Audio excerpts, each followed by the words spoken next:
I have the great honor now to welcome our distinguished guest tonight. She is someone who's played a key role in advancing the dignity of human life in her home state and in the Trump administration's priorities on the global stage, fighting for human rights and saving lives worldwide. The Honorable Nikki Haley is a pro-life leader of inspiring strength, character, and integrity. She's a model for what the Susan B. Anthony list looks in our women leaders in politics, who gives voice to the millions of pro-life women across America. She rejects the now outdated and failed feminist model that somehow abortion would be the great liberator of women. As governor of South Carolina, she signed landmark legislation to end late-term abortions. As President Trump's ambassador to the United Nations, she championed the human rights of mothers and unborn children. She worked to get pro-abortion language out of conversations concerning the family in negotiations at the Commission on the Status of Women. She promoted the expanded Mexico City policy to stop taxpayer funding of the abortion industry overseas. I have admired her for her leadership and how she's lived her life for years. And I am encouraged and I'm enthusiastic about her future endeavors. I'm honored to introduce our longtime friend and this evening's keynote speaker. Please join me in welcoming the Honorable Nikki Haley.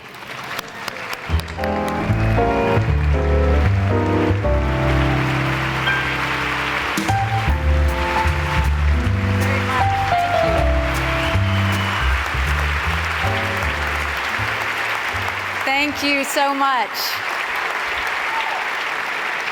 What a great room. Thank you so much. Thank you, Marjorie, for your commitment, strength, and heart. You are an inspiration to so many, and we all appreciate your efforts. And thank you to everyone in this room.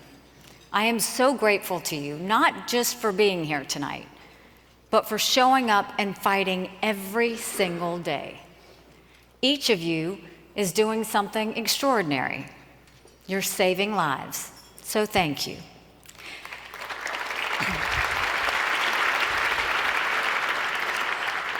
The pro-life movement is a noble cause. It's also a thankless cause. That's because the people you are fighting for aren't in a position to thank you. They are the voiceless ones. We are their voice. There's little recognition in this struggle and little glory. In fact, the opposite is typically true. Many, if not all of you, have endured more than your fair share of name-calling and abuse, especially in this town. There is an old Talmudic saying which has been repurposed countless times. It goes something like this: whoever destroys a single life has destroyed the whole world, and whoever saves a single life has saved the whole world. Think about the magnitude of that for a moment. Every new life has limitless potential. Each baby saved could grow up to be a doctor, a teacher, a first responder, and even a public official. When you save one life, you set an entire universe in motion. That's what brings all of us together. That's what Susan B. Anthony List is all about. So I say without an ounce of exaggeration, you are doing God's work, making our world a better place.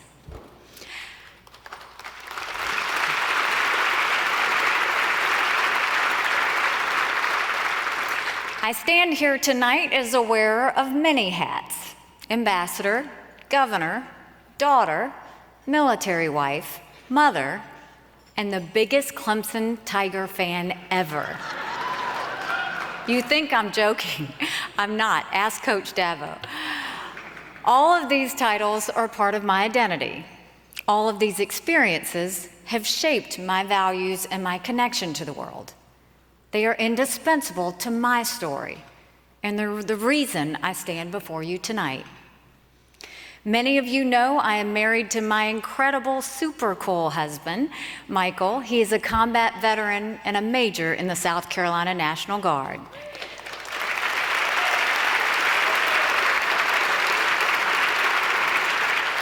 He is truly a saint, and being married to me, you know he has to be exceedingly understanding. But many don't know that Michael and his 4 siblings spent several years in foster care. Foster care can be amazing, but it was not kind to Michael and his siblings. It was unkind. Luckily, when Michael was 5, he and his younger sister were adopted by a kind, loving couple who couldn't have children of their own. I often think about what would have happened if Michael hadn't been so lucky, if his biological mother had chosen a different path, if his adoptive parents hadn't been so compassionate. In politics, people assume that if you're Republican, you're pro-life, because that's what the party tells you to be. I'm pro-life because I get the chance to spend every day with my husband knowing that I am blessed.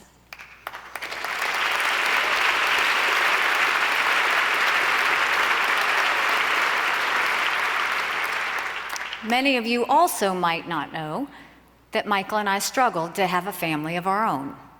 We are blessed to be the parents of 2 smart, thoughtful, occasionally challenging children. But that path was not an easy one for us. Like so many other couples and families, we struggled for many years, riding a roller coaster of false hopes and painful disappointment.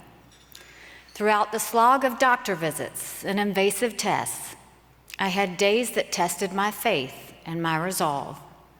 But when I held our daughter in my arms for the first time, I felt what countless parents feel, that nothing could be more perfect and right in the world.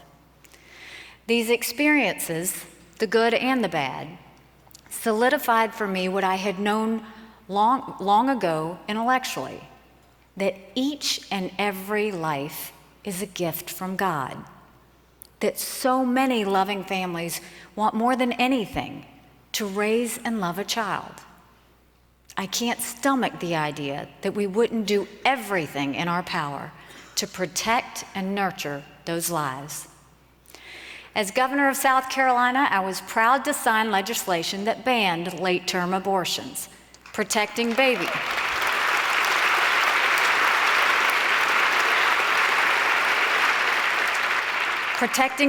from the point in their development where they are capable of feeling pain.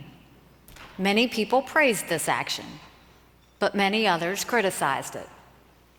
The most strident attacks came from my fellow women. You've heard it all before. Pro-life women are traitors to their gender. If we truly care about women's rights, we would support abortion rights. Women are expected to support choice, simply because we're women. That's just wrong. We all have to be true to ourselves and to others. Unfortunately, many on the left use the abortion debate to divide women and demand conformity. They do this in the name of feminism.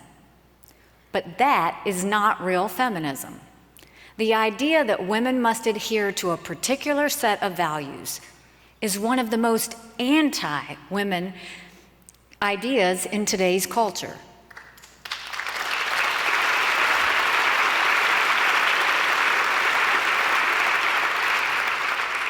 It is a rejection of the ideas of equality and tolerance that the women's movement is supposed to be all about.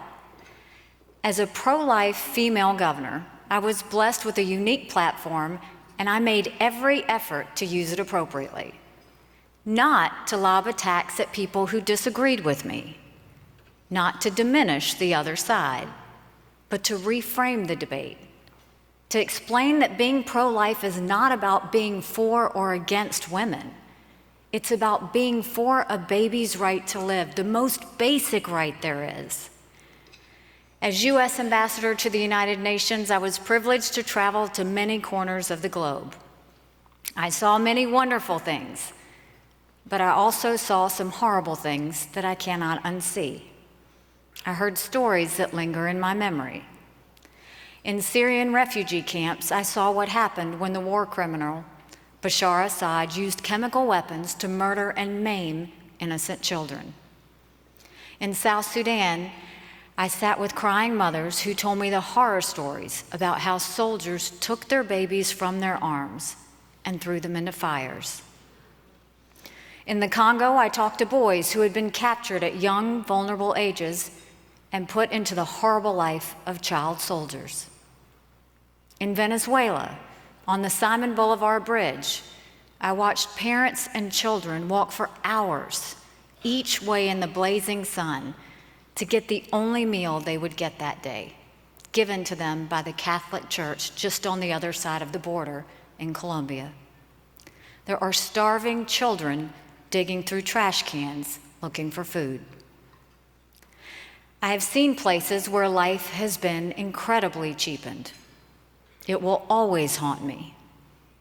All across the globe, I have spoken with mothers and fathers who would risk everything just to have a chance at life for themselves and for their children. These people are suffering because of war, dictatorship, disease, and abject poverty.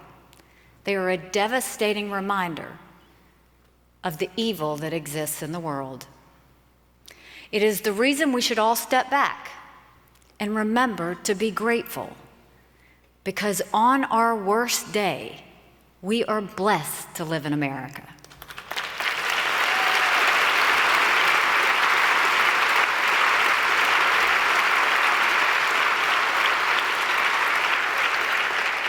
America is a place where life is valued and protected. And yet today, in this country, our leaders debate whether a baby born after a failed abortion has a right to live. Let that sink in for just a minute. It is something you might hear about in other parts of the world, or something out of a horror movie. Not here, not in America. In so many other aspects of human life, that's a priority for our country. Think of the lengths we go to defend the rights of the accused in our criminal justice system, so people don't unjustly have their freedom taken away. Think of the lengths our military goes to prevent civilian casualties in war, often risking our own soldiers' lives to do it. Think of the resources our medical system expends to prolong the life of the terminally ill. Respect for human life is who we are as Americans. It is right there in the Declaration of Independence. You can't have liberty and the pursuit of happiness without the right to life.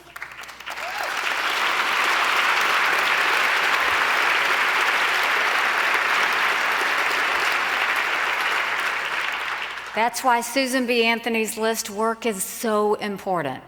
You understand we need laws and lawmakers who will protect the right to life, to ensure those in Washington share our values.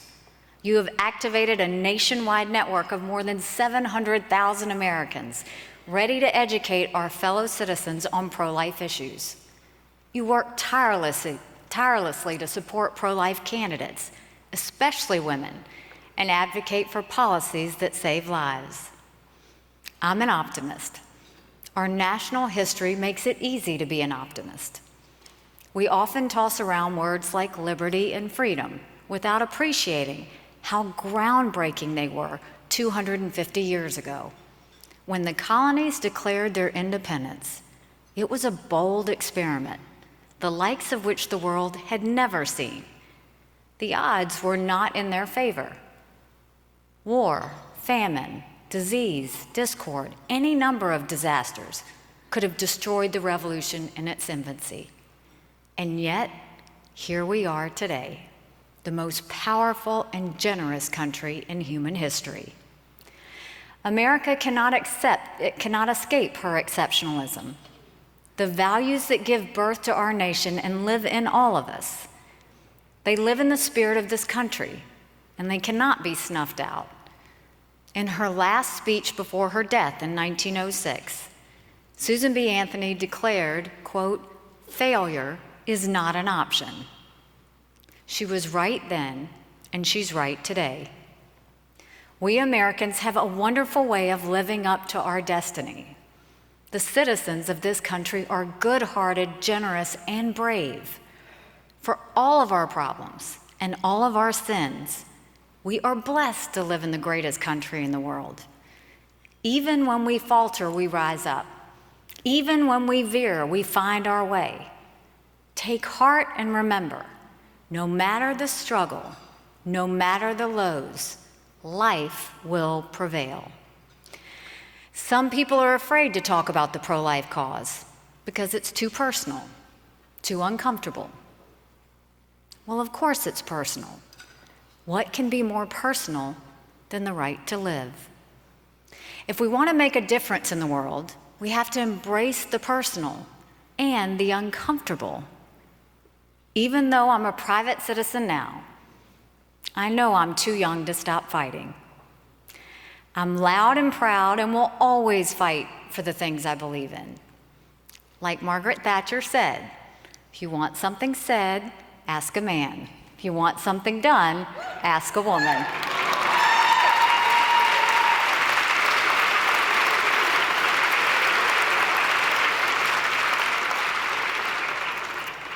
Tonight, I'd like to encourage all of you to continue the good fight, continue making history, and continue saving precious lives. The most important thing I did as governor and at the United Nations was use the power of my voice to make a difference. When we refuse to sit on the sidelines, when we refuse to be followers against our consciences, we can quite literally change the world. I will always encourage people to use the power of their voices on behalf of freedom, justice, and life. Because you can't truly stand for America if you don't stand for all Americans, including the babies who don't yet have a voice. Thank you, and may God bless.